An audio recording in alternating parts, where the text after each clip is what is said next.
Once we've established how to work out the weighted average cost of capital to enable us to appraise various investments, we can then start thinking about whether there is an optimal capital structure that a business should have. As we've already seen when working out the internal rate of return, if we were to lower the weighted average cost of capital, i.e. lower the discount rate, the net present value would increase, and if we were to increase the discount rate, the net present value would decrease.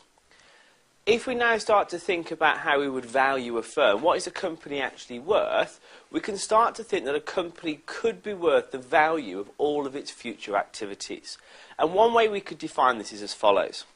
The value of the firm can be assumed to be the present value of future cash flows discounted at the weighted average cost of capital. So if we consider all the cash inflows and outflows that the businesses are going to have into the future, if we were to discount them back at the company's weighted average cost of capital, that would tell us what the company was worth in present value terms. In simple terms, what is the value of the business? Therefore, if the company is the value of its future cash flows discounted at the weighted average cost of capital, if we were to lower the weighted average cost of capital, lower the discount rate, then the present value of these cash flows would increase, and overall, the value of the business would also increase. Therefore, our ultimate aim for any business with regards to our capital structure is, can we try to pick a capital structure that is going to lower the weighted average cost of capital and ultimately increase the overall value of the business?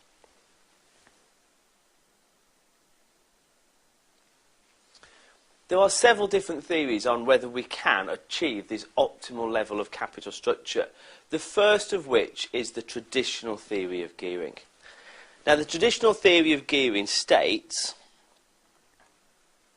that there is one optimal capital structure for each firm. Every firm has this optimal point. Now, the optimal point could be different from one company to another company, but it is implying that there is an optimal position that all firms should try to achieve. Now, we can show this diagrammatically where we look at the interaction of the cost of equity, cost of debt, and the impact that's going to have on the weighted average cost of capital. If we were to plot a diagram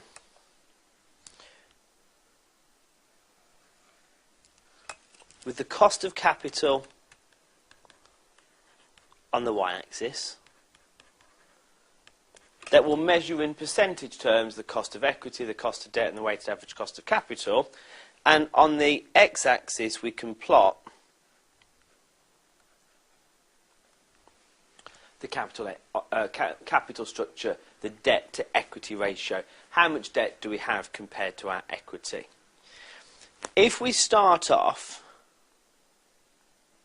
at the start of our x-axis, this is a position where we have no debt and the company is entirely equity financed. We can therefore plot an arbitrary point on the y-axis that represents the cost of equity. This is the return that our shareholders will require from all of our investments. However, if we then start to consider, as the company were to take on more and more debt, and the debt to equity ratio actually increased,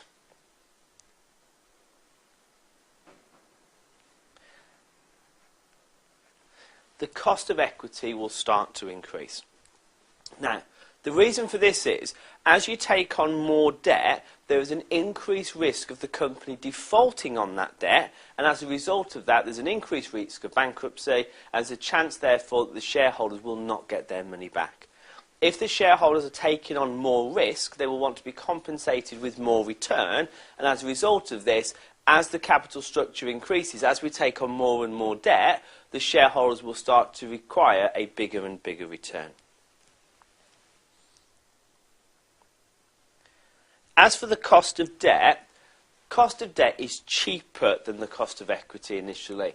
This is because of the fact that debt is typically secured and will be paid in advance to paying any amounts of money to shareholders.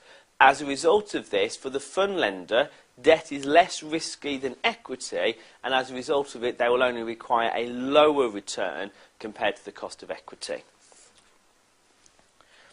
We are, however, going to make the assumption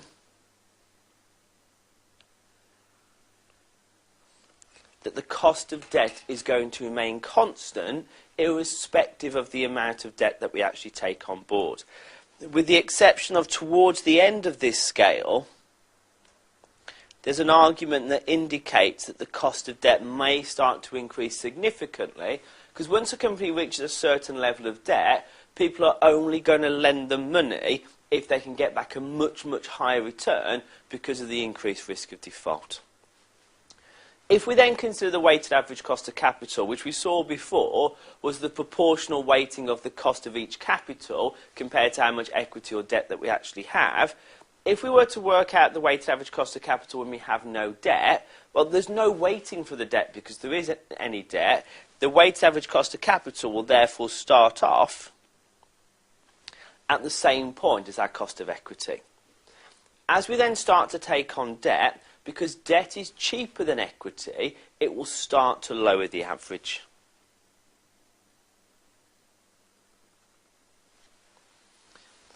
The weighted average cost of capital will start to fall if we take on more and more debt which is cheaper, but then as the cost of equity starts to increase more rapidly, and then as we start to get the increase in the cost of debt towards the end, the weighted average cost of capital will start to increase. Now, because of the shape of this weighted average cost of capital curve, because it starts to decrease, bottoms out, and then starts to increase, this means there is one optimal low point on the weighted average cost of capital. And this represents the optimal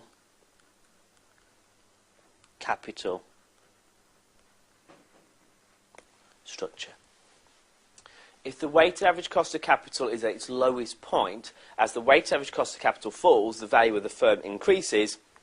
When the weighted average cost of capital is minimised, then the value of the firm is going to be maximised. This therefore implies that there is an optimal point that all firms should try to achieve, and if they can reach that point, it's going to maximise the overall value of the firm. The only problem that we really have with this theory, although it indicates that there should be this optimal point, it doesn't actually have any calculations to go with it to indicate exactly where this point is going to be. This is really just based on empirical knowledge of what seems to happen in the real world. Firms should take on a certain level of debt because debt is cheaper than equity, and therefore it's much easier to get a positive return on your investments as a result of that. However, you shouldn't take on too much debt because you get the increased risk of bankruptcy. Simply what it's saying, take on some debt, but don't take on too much, and therefore there's going to be a position somewhere in the middle that is going to be the optimal structure for each firm.